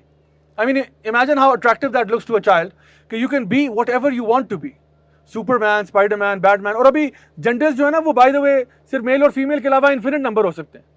You can identify as a cat also if you like, you can identify as a dog, you can identify as anything literally, and people should respect you for that, and you can come up with your own pronouns, z, zer, whatever, जो भी आप यानी करना चाहो, और people उसको respect भी करें और उसको यानी आपकी dream और fantasy के साथ they should play along with you. So what these kids needed was psychological help, not gender reassignment surgeries to become something that they think they are. इसको gender dysphoria कहा जाता था और आज भी कहा जाता है, यानी APA जो है American Psychological एसोसिएशन जो है, उसके अंदर आज भी जेंडर डिस्फोरिया है, जहां पे एक बंदा अपने जेंडर जो जिसमें वो पैदा हुआ था उसके साथ कंफॉर्म नहीं कर पा रहा, उसके साथ एक कॉन्फ्लिक्ट क्रिएट हो गया है, यानी जिस बायोलॉजी के साथ वो पैदा हुआ है, जिस क्रोमोसोम के साथ वो पैदा हुआ है और जो वो फील कर रहा है उसमें अगर कॉन्फ्लिक्ट है तो इसको साइकोलॉजिकली रिजॉल्व किया जाए। यानी खुद सोचे ना, which is an easier option. हमारे पास एक प्रॉब्लम है, हमारे पास अगर एक बच्चा आता है, लेट्स सपोज वो ये कहता है कि मैं मेल हूं but I feel like a woman, ठीक है, मेरी फीलिंग्स जो हैं, मेरे शौक जो हैं वो लड़कियों वाले हैं, तो अब मैं क्या करूं? मेरे लिए आसान ऑप्शन क्या है? इसकी सेक्स रीअसाइनमेंट सर्जरी करवा दूं और कहूं कि तुम औरत ही हो, या इसको साइकोलॉजिकल ट्रीटमेंट के जरिए, मेंटरिंग के जरिए, काउंसलिंग के जरिए, जिस चीज में वो बायोलॉजिकली है उसी के ऊपर फर्म किया जाए। Counselling and treatment is way easier and उसके साइड इफेक्ट्स वो नहीं है जो इसके हैं, क्योंकि एक दफा सर्जरी होगी उसको तब ख्याल है कि सॉरी यार गलती हो गई मेरे से, there is no way back now, there is no way back because the damage is already done. ये प्रोसीजर्स रिवर्सिबल प्रोसीजर्स नहीं है, एक दफा हो गया, इट्स डन एंड डस्टेड।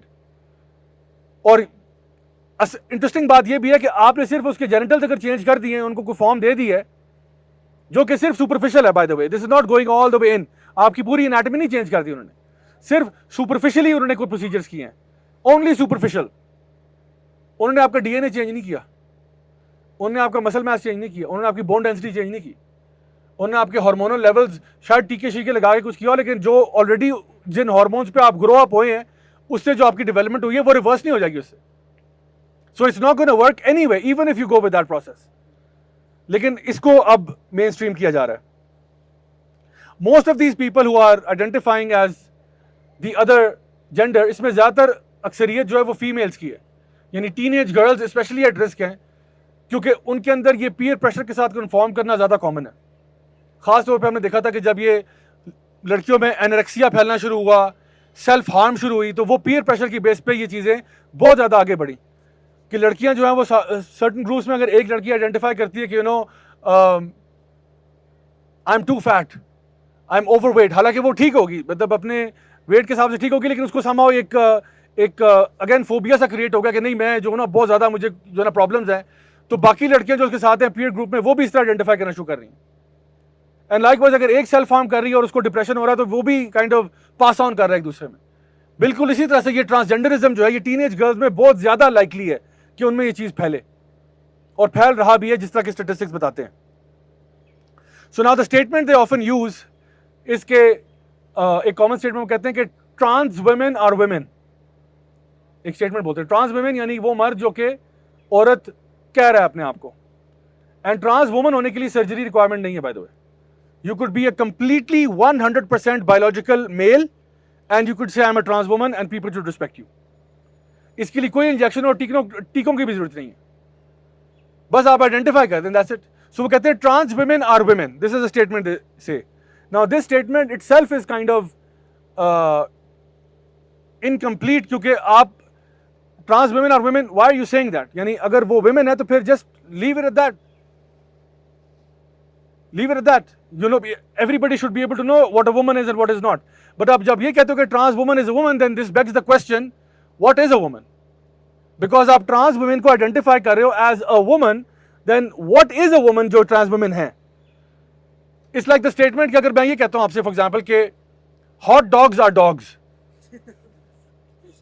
तो अगर ये मैं statement बोलता हूँ hot dogs are dogs, so you will ask me कि okay Zia bhai, but what do you mean by a dog? ठीक है हम आपकी बात मानते हैं, but what do you mean by a dog? तो मैं कहता हूँ well, if I say to you कि a dog is basically an animal that walks on 4 legs, has canine teeth, does this, इस तरह के behavior show करता है, तो फिर आप कहोगे नहीं, फिर then a hot dog is not really a dog because a hot dog doesn't have 4 legs and a hot dog doesn't have canine teeth. ठीक है? But if I identify a dog as something else, a dog is anything that is consumed or eaten or something, ठीक है? Then yes, hot dog could be a dog. तो पहले आप define तो करो dog क्या है, ठीक है?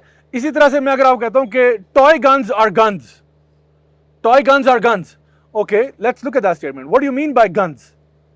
If by gun you mean something, जब किसी एयरपोर्ट पे जाते हो लिखा होता है no guns allowed, what does that mean? That means something that holds bullets, has gun powder, you pull the trigger and a bullet comes out and it's lethal. That weapon is lethal, it could kill you. That's what they mean by a gun. Now does that include water guns? कि अगर एक बच्चा जो airport में water gun लेके घूम रहा है तो नहीं पकड़ो उसको, हवालात में बंद कर दो, या वो कोई ऐसी वो नर्फ गन या लेजर गन लेके फिर रहा है ऐसी जो है ना वो, तो उसको तो नहीं अरेस्ट किया जाएगा. तो what do you, when you say toy guns are guns, what do you mean by guns? पहले ये आइडेंटिफाई करो. अगर आप ये कहते हो कि gun could be anything that looks like this, okay fine, then I can accept it. So now when you say trans women are women, what are you saying? How do you define a woman? क्योंकि अभी तक यानी इंसानी पूरी तारीख उठा के देख लें, up until the last like what 50 years, woman was understood. woman क्या है?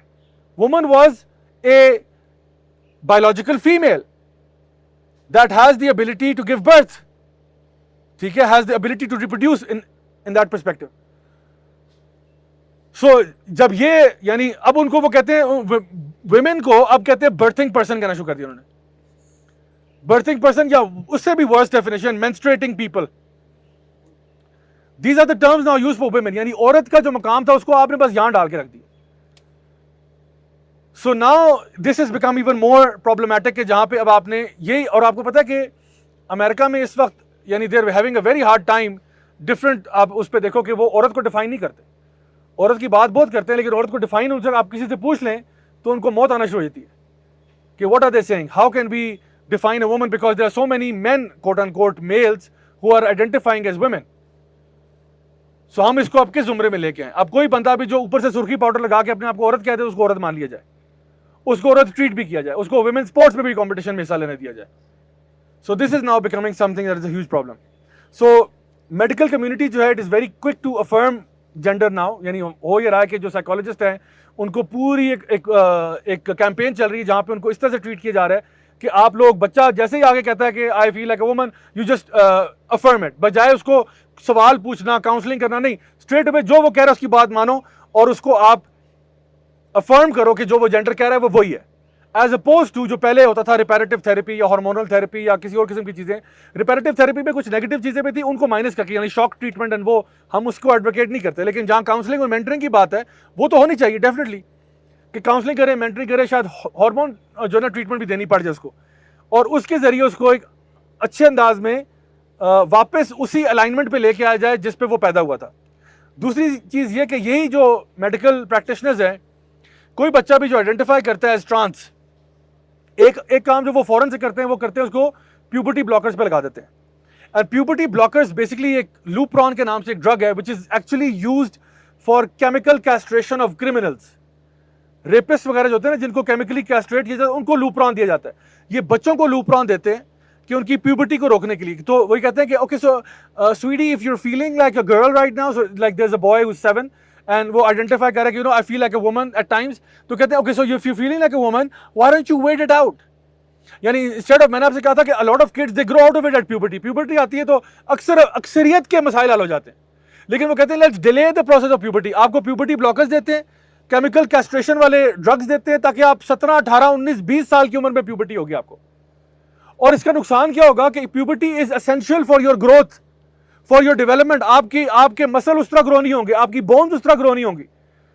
सो एक मर्द जो था प्यूबर्टी ब्लॉकर्स पे, आपने उसको रोका हुआ है, उसकी ग्रोथ स्टंट हुई है, 20 साल में आपको कह रहा है yup I identify as a man. Now you take him off the puberty blockers, he might not be able to have sexual relations all his life. He's done for. Most of the times इस किस्म के results आ रहे हैं। So it's a very vicious cycle जिसके अंदर बच्चों को डाला जा रहा है। लोग हमसे पूछते हैं तकलीफ इसलिए होती है क्योंकि आप हमारे बच्चों पे हमला कर रहे हैं, आप हमारे बच्चों को मेंटल पेशेंट्स बना रहे हैं, आप उनको वो चीजें सेल कर रहे हैं जो सेल करना बनता नहीं है किसी भी वे शेप और फॉर्म में, and you yourself don't have a clue what you talking about, and yet you're stuffing it down our throats as if this is the gospel truth कि ये कोई कैपिटल टी के साथ ट्रूथ है, और सारों को कंफर्म करवा रहे हो आप। बच्चों को इतनी यंग एज से आप सेक्सुअलाइज कर रहे हो, कह रहे हो जी सेक्स एजुकेशन 2 साल के, 3 साल के, 4 साल के बच्चों को बताना शुरू करो कि your gender could be other than what you were born as. So this is why it upsets us. So ये चीजें हो रही हैं, and so they are very quick to put people under the knife. यानी कोई बच्चा भी आके कहता है, यानी कई अमेरिका में स्टेट्स हैं जहां 16 साल की उम्र में आप जाके अपनी जो है सेक्स चेंज सर्जरी करवा सकते हैं बगैर पेरेंटल कंसेंट के। यानी क्लब और डिस्को में जाने के लिए आपको 21 साल का होना जरूरी है, शराब कंज्यूम करने के लिए, ड्राइविंग लाइसेंस लेने के लिए, बाकी चीजों के लिए पेरेंटल कंसेंट और ये चीजें चाहिए, सेक्स चेंज सर्जरी करवाने के लिए नहीं चाहिए in most of the states. और उसमें क्या होगा, मस्टेक्टमी होगी जिसमें चेस्ट जो है ना एक औरत की रिमूव हो जाएगी, या फेलोप्लास्टी होगी जहां पे वो एक फेक मेल जेनिटल अटैच करते हैं उनके साथ, fake mail genital which is grafted from their own skin, यानी अपनी फोरआर्म की स्किन से या थाई की स्किन काट के they make something superficial that looks like the male genital and they attach it which has no real purpose by the way. This is what you want our kids to go through. I mean मैं really चाहता हूं कि ये जो sex reassignment surgery की videos है ना, ये नेशनल टीवी पे दिखानी चाहिए ताकि लोगों को पता चले, वो डिस्गस्ट हो कि यार इन्ना लिल्लाहि व इन्ना इलैहि राजिऊन, ये क्या कर रहे हो आप लोग, व्हाट आर यू डूइंग। यानी जो मैंने आपको पहले बात बताई थी कि जहां पे कोई मेडिकल कंडीशन है वी अंडरस्टैंड दैट, लेकिन जो बंदा भी आइडेंटिफाई कर दे आप उसका तिया पांचा करके रख दें with all of these treatments, vaginoplasty, castration, ये सारी चीजें हो रही हैं वहां पे। So the whole medical profession has changed so drastically कि बाकी तमाम चीजों को छोड़ के सिर्फ इस मसले पे जो पेशेंट कहेगा वही डॉक्टर करेगा। कभी ऐसा हुआ किसी प्रोफेशन के अंदर, यानी आप डॉक्टर के पास जाएं, डॉक्टर को खुद डायग्नोसिस करके बताएं आप अपना, आपके डॉक्टर साहब मुझे दिल का मसला है, मुझे स्टंट डालें, डॉक्टर कहेगा दिमाग सही है आपका, सिर्फ हाई ब्लड प्रेशर है, गोली खाओ निकलो यहां से। लेकिन इस मामले में बच्चा कहता है डॉक्टर साहब प्लीज, फॉर एग्जांपल एक बच्ची कहती है please remove my breast, doctor कहेगा श्योर नो प्रॉब्लम कम, क्योंकि मैं तो क्वेश्चन भी नहीं कर सकता आपको, मैंने क्वेश्चन किया मेरा लाइसेंस ले लेंगे। एक लड़का आता है 16 साल, कहता है प्लीज रिमूव माय जेनिटल्स, बिस्मिल्लाह आओ आओ। If I even यानी if the doctor even recommends him to a psychiatrist, he could lose his license। कि आपने क्यों कहा कि इसको साइकाइट्रिस्ट की जरूरत है, आप अफर्म करें उसके जेंडर को, affirm it, gender affirmation, that's what they call it. And so now the doctors and physicians are being bullied into this. और ये सब कुछ कराने के बाद, ये सारे प्रोसीजर होने के बाद, does this even guarantee you happiness? यानी क्या कोई स्टैटिस्टिकल डेटा उठा लेते हैं, ये जितने लोगों की सर्जरी हो रही है, एक वेबसाइट है sexchangeregret.com, सेक्स चेंज रिग्रेट, उसमें हजारों लोगों की कहानियां हैं जिन्होंने अपनी सर्जरी करवाई and they regretted it and they became even more suicidal than they were before. क्योंकि आपको पता लग गया कि ठीक है मैंने कुछ अपेंडेजेस अपनी चेंज करवाई हैं, but this doesn't make me who I wanted to be. Who am I fooling? Just because मैंने अपनी ग्राफ्टिंग करा के कुछ चीज अटैच करवा दी, does that make me a man now? Really does it? एक बंदा अपनी सर्जरियां करा के now am I really a woman? Can I give birth to a child? Of course not.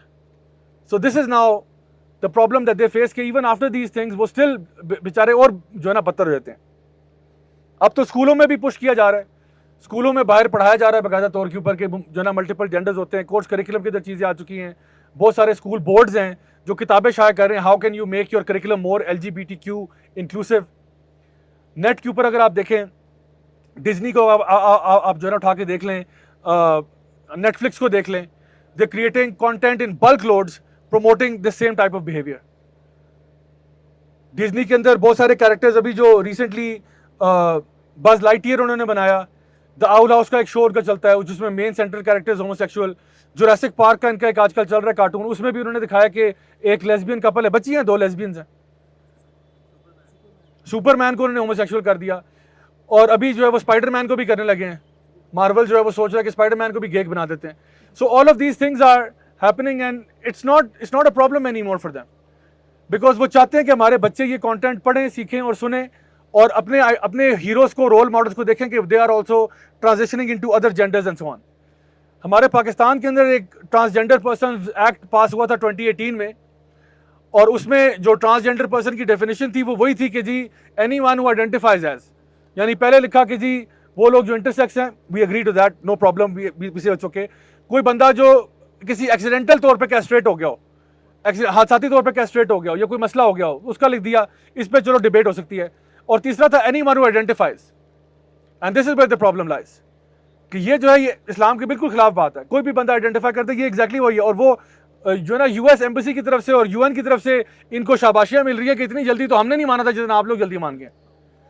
इतना तो हमने भी कहा था किसी कोई मेडिकल बोर्ड होना चाहिए जो बैठे, तो आपने वही भी रखा, बस सिंपली किसी के कहने पे आप बात मान रहे हैं। So this is why things are now becoming very very complicated. तो इसके अगेंस्ट जो है अब एक बिल पास किया गया है जिसके ऊपर जो है ना बहस चल रही है, जो 2021 का बिल है, जिसमें अब इन चीज़ों को कुछ रीडिफाइन किया है, कुछ कंडीशंस डाली हैं कि इस तरह से ओपन एक्सेस किसी को भी नहीं है। Nobody has this type of open access. So inshallah some sense has prevailed and inshallah we hope के इससे कोई बेहतर positive results आएंगे। So boys, that was the conclusion to part 1. अभी हम इंशाल्लाह in conclusion जो बात कर रहे हैं वो ये है कि अब हमें क्या करना चाहिए। Now that we know what the LGBTQ agenda is about, what the movement is about, और हमने जो confusions है वो दूर की हैं between different terms like transgender, transsexual, transvestite, and जो कॉन्सेप्ट है कि can a person actually identify as whatever they want to identify. अच्छा, ये जो LGBTQ मूवमेंट है, इसमें एक और चीज़ जो आपको मिलता है कि नॉर्मली एक ही अम्ब्रेला टर्म ट्रांसजेंडर के अंदर बहुत कुछ मर्ज कर दिया जाता है। तो असल में देखें, जब ये कहते हैं LGBT and Q, what are these terms? Like L basically कह रहे हैं lesbians, gauge, bisexuals, transgenders, and Q is questioning या क्वेयर। सो क्या अगर हम फ्रॉम एन इस्लामिक पर्सपेक्टिव बात करें, लेस्बियनिज्म, क्या इस्लाम उसको इंडोर्स करता है? The answer is no. क्या होमोसेक्सुअलिटी को या गेज को जो है वो इंडोर्स करता है? The answer is no. अगर आप बात करते हैं बाइसेक्सुअल्स की, तब भी उसको भी इस्लाम इंडोर्स नहीं करता। पीछे रह गया ट्रांसजेंडर, वो मैंने आपको बता दिया, वो टर्मिनोलॉजी जो है वो कंफ्यूजिंग टर्मिनोलॉजी यूज़ करते हैं। और पीछे रह गया क्वियर क्वेश्चनिंग के you have no idea who you are. इन पाँचों की चीज़ों के अंदर इंटरसेक्स नहीं है। और आपको पता है कि इंटरसेक्स मूवमेंट के जो लोग हैं वो ऑफेंडेड फील करते हैं कि ट्रांसजेंडर कम्युनिटी हमारे लिए कुछ नहीं करती। यानी जो people with actual biological conditions, they are being marginalised and left out by the so called transgender community, जो अपने आप को यूं आइडेंटिफाई करें। मैं आपके सामने 2 बुक्स के हवाले देता हूँ। एक तो किताब यहाँ मेरे पास पड़ी हुई है हेलन जॉयस की, इसका नाम है trans when ideology meets reality, and I highly recommend this book because इसमें इन्होंने, ये अब एक अमेरिकन ऑथर है जिन्होंने बड़े ओपनली डिस्कस किया कि जो ट्रांस मूवमेंट है वो किस तरह से वुमेन्स राइट्स को भी सैबोटाज कर रही है and how it is actually affecting us socially in a negative way. ठीक है, एक ये किताब है। एक और किताब है, उसका नाम है इररिवर्सिबल डैमेज बाय एबिगेल श्रायर, और उस किताब में भी उन्होंने बेसिकली मेंशन किया खास तौर पे उन टीनेज गर्ल्स के बारे में who go through surgery and after surgery they feel miserable. तो वो कहती है, उस बुक का नाम ही इररिवर्सिबल डैमेज है, कि ये डैमेज जो आपने कर दिया ये अब चेंज नहीं हो सकता। अच्छा, मैं आपको ये बताना चाहता हूँ कि हमारे लिए वे फॉरवर्ड क्या है, what's the way forward. Number 1 चीज़ ये है awareness. We need to know what this movement is about. We need to know Islamically हमारा स्टैंड पॉइंट क्या है। हमें पता होना चाहिए कि जो लोग एक्चुअल प्रॉब्लम से गो थ्रू कर रहे हैं, लाइक द इंटरसेक्स पीपल जिनके साथ मेडिकल कॉम्प्लिकेशंस है, उनके साथ हमारा क्या रवैया होना चाहिए, किस तरह कंपैशन से डील करना चाहिए, इनको स्टिग्मेटाइज नहीं करना चाहिए, उनको हरास नहीं करना चाहिए।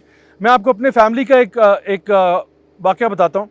हमारे फैमिली में एक्सटेंडेड में एक शख्स है जो कि कोट एंड कोट इस ट्रांसजेंडर की डेफिनेशन पे पूरा उतरेगा। Somebody who is a biological male but for all practical purposes आपको लगेगा कि वो उसके अंदर फेमिनिन कैरेक्टरिस्टिक्स बहुत ज़्यादा हैं, लाइक आवाज़ और चलने का अंदाज, बात करने का तरीका, आपको लगेगा थोड़े से फेमिनिन क्वालिटीज़ हैं। अगर वो बंदा अमेरिका में होता, अभी तक उसकी शायद जेंडर रिसाइनमेंट सर्जरी भी हो चुकी होती और शायद वो भी उसको रिग्रेट भी कर रहा होता। लेकिन हमारे जब वो साथ रहा तो हमारे ही एक जानने वाले जो हैं उन्होंने उसको एम्प्लॉय कर लिया एज ए टेलर, और अल्हम्दुलिल्लाह वो हमारी फैमिलीज़ में स्टिचिंग और कपड़ों का उसका काम करता है, और अल्हम्दुलिल्लाह उनको इन्हीं 2-4 फैमिली से सारा साल बिजनेस मिलता रहता है, ज़बरदस्त किस्म का। And this person is a biological male, he dresses like a man, he goes to pray नमाज एंड एवरीथिंग माशाल्लाह, और उसकी शादी भी हो चुकी है और उसके 3 बच्चे भी हैं। सो आई कैन अंडरस्टैंड कि it would be difficult for him but not impossible. Allah ताला फरमाते हैं ला युकल्लिफुल्लाहु नफ्सन इल्ला वुसअहा, अल्लाह किसी को भी उसकी कैपेसिटी से ऊपर टेस्ट नहीं करता। Is life difficult for people like this? Absolutely it is. Should we be supportive of them and try to help them adjust back into society in a normal way? Yes we should.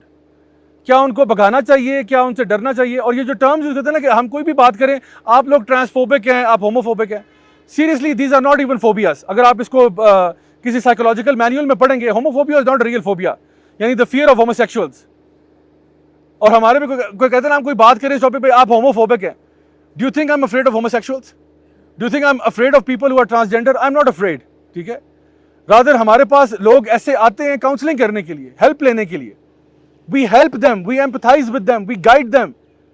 हम कोशिश करते हैं इनकी मदद कैसे की जा सकती है, इनकी नॉर्मल लाइफ कैसे हो सकती है, इनके जो चैलेंजेस हैं, जो हर बंदे पे चैलेंजेस डिफरेंट है, मेरे पे जो चैलेंजेस हैं वो डिफरेंट है जो आप पे हैं, और वो किसी गरीब शख्स पे चैलेंज है वो डिफरेंट है। तो हम कोशिश करते हैं कि जिस बंदे का जो चैलेंज है हम उसको उसमें असिस्ट करें, उसकी हेल्प करें उसमें, ना कि उसको किसी गुनाह की तरफ लेके जाएं कि इसका इलाज यही है कि तुम गुनाह की तरफ चले जाओ। And this problem could very well be with heterosexual male also. एक हेटेरोसेक्सुअल मेल है, उसको हो सकता है हार्मोनल मसला भी हो, टेस्टोस्टेरोन लेवल्स बहुत हाई हैं उसके, और वो कहे कि जी मैं नहीं रह सकता, आई हैव टू कमिट जिना, I have to commit adultery, मैंने करना ही करना है। भाई मेरा देखो हार्मोनल इम्बैलेंस हुआ है, मैं नहीं कंट्रोल कर सकता अपने आप को, तो मैं ऐसा क्या कहूँ, हाँ yes go and do what you have to do, I affirm you, go ahead and do. No, I will never ask him to do that. एक बंदा कहता है नहीं मैं इतना फ्रस्ट्रेट हुआ हूं, मैंने किसी को रेप ही करना है जाके, तो मैं ऐसा क्या कहूँ, तुम्हारे लिए जायज हो गया ये? बिल्कुल भी जायज नहीं हो सकता। You are not allowed to do that. तुम्हारे भी लिए भी वही हुक्म है कि lower your gaze and guard your modesty. चाहे जितने मर्जी आप चीजें साइड करें कि नहीं मेरे फीलिंग्स ऐसी हैं, इवन मैं तो फीलिंग छोड़ के कह रहा हूं उसके साथ बायोलॉजिकल मसला भी हो कि एक्चुअली उसका हार्मोनल इम्बैलेंस हुआ है और वाकई में वो अपनी लस्ट और डिजायर कंट्रोल नहीं कर सकता, फिर भी उसने कंट्रोल ही करना है। हर बंदे के लिए उसकी इस्तिताअत के मुताबिक अल्लाह ताला उसको टेस्ट करते हैं। So we have to live with in the boundaries of शरिया एज मुस्लिम्स, हमें काम करना है। सो मैं कोई भी बंदा जो इस डिबेट पे, इस टॉपिक पे बात करता है, सबसे पहला सवाल मेरा ये होता है कि आप मुझे पहले ये क्लैरिफाई कर दें कि मुझसे आप एज अ मुस्लिम बात कर रहे हैं या एज अ नॉन मुस्लिम बात कर रहे हैं, पहले ये मुझे क्लियर करें। अगर तो आप एज अ मुस्लिम बात कर रहे हैं तो कोई मशवरा आप ऐसा नहीं दे सकते जो इस्लाम के खिलाफ है। अगर आप एज अ मुस्लिम बात कर रहे हैं, फिर आप ये नहीं कह सकते कि नहीं इन लोगों को होमोसेक्सुअल बनने दो, इन लोगों को फलां काम करने दो, फिर आप ये नहीं कह सकते। और अगर आप एज अ नॉन मुस्लिम बात कर रहे हैं, फिर जो मर्जी बोलते रहो, I don't need to take you seriously, because why am I taking my morals and ethics from you? I shouldn't. I am taking my morals and my ethics from the Quran and the Sunnah. और मैं आपको बताऊं, मैंने जो ख्वाजा सरा community है पाकिस्तान के अंदर, इस्लामाबाद में खासतौर पर, उनके साथ काम भी किया हुआ है। किस तरह काम किया है? रमज़ान के महीने में कुरान पढ़ाया उनको, और उनमें से कई ने अपनी बहुत बहुत ट्रैजिक स्टोरीज मेरे साथ शेयर भी की हैं कि what difficulty they have to go through. आपको पता है इनमें से, यानी व्हाट हैपेंस, बायोलॉजिकल मेल एक घर में, मैं एक टिपिकल सिनेरियो बिल्ड कर रहा हूं आपके लिए। एक बायोलॉजिकल मेल एक गांव में पैदा हुआ है, लेकिन वो थोड़ा सा फेमिनिन है, यानी थोड़े से फेमिनिन ट्रेड्स हैं उसके अंदर हार्मोनल मसले भी हो सकते हैं, टेस्टोस्टेरोन लेवल्स कम थे, एस्ट्रोजन लेवल्स हाई थे, could be anything, but resultant ये निकला कि वो है बायोलॉजिकल मेल है, शनाख्ती कार्ड इवेंचुअली उसका मेल का बना, लेकिन उसकी कुछ क्वालिटीज फेमिनिन है। And I am sure you know people like that as well. तो ख्वाजा सरा कम्युनिटी का कोई गुरु शुरू जो है वो वहां पे आया, उसने जाके पेरेंट्स को बुली किया लिटरली कि ये बच्चा हमारे हवाले करें, यहाँ पे किसी काम का नहीं है, हम इसको अपने पास रखेंगे ये। और पेरेंट्स भी जो बेवकूफ़ होते हैं और जिनको नहीं पता होता, वो भी अपने उसके हवाले कर देते हैं कि जी हमारे लिए ये बच्चा बेइज्जती का बायस बनेगा, तो बेहतर ये है कि किसी के हवाले कर दो इसको, वो हवाले कर देते। अब वो जो ख्वाजा सरा कम्युनिटी का जो गुरु उनको उठा के ले गया, वो अब कौन सी इज्जत की जिंदगी देगा उनको? नंबर वन, या तो वो जो मेन, सबसे मेन जो काम उसको लगाएगा वो है as a sex worker. he will now be having relationships with men for money. Number 2, ये शादियों पे नाचेगा, ये उससे नंबर 2 लेवल का काम है जो काम करेगा, ये शादियों पे नाच गा के पैसे कमाएगा, नंबर 2। और नंबर 3, ये भीख मांगेगा, खासतौर पे रमज़ान के महीने में जब ये ऊपर वाले 2 शायद नहीं चलेंगे तो फिर ये तीसरी कैटेगरी भीख मांगने वाली है। तीनों में इंसान अपने आप को जलील कर रहा है। ये उसकी डिग्निटी को प्रिजर्व करने की बात नहीं, ये इंसान को जलील करने की बात है। ये जो मैंने आपके सामने बिल बताया था, जो एक्ट है 2018 वाला, उसमें जो लिखा हुआ था ना कि ट्रांसजेंडर्स को राइट्स क्या मिलेंगे और प्रोटेक्शंस क्या मिलेगी। प्रोटेक्शन ये थी कि they should not be forced to beg. What about forced to have sex? Where is that in the article? कहाँ है वो एक्ट में कि they will not be made to have sex with people? Where is that they will be not allowed to dance at weddings? क्या उसको आप हकीर नहीं समझते? क्या ये उसको तजलील नहीं है उसकी? लेकिन अब तो पूरी इस कम्युनिटी के अंदर वो इस प्रोस्टिट्यूशन को वो सेक्स वर्क कहते हैं कि नहीं, ये एक डिग्निफाइड प्रोफेशन है कि if a woman wants to do it और if a man wants to do it then it should be allowed as a profession. So हमने अपने आप को सबसे पहले एजुकेट करना है और अपने यंगस्टर्स को एजुकेट करना है, खास तौर पे कि हम लोग इनके ट्रैप्स में ना फंसे।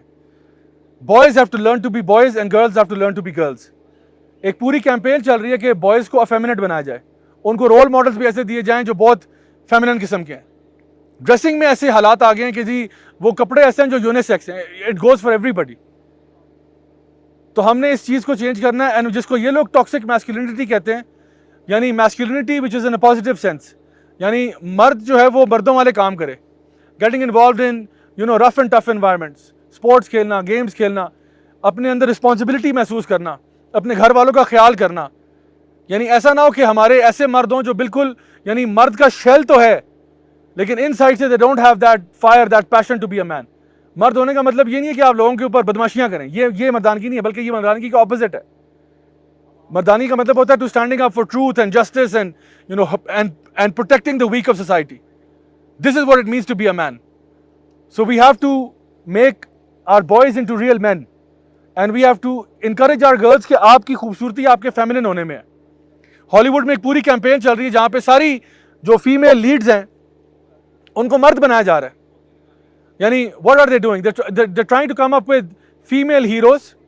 बेसिकली वो स्क्रिप्ट पूरा लिखते हैं मर्द के लिए और सिंपली उसकी जगह औरत डाल देते हैं।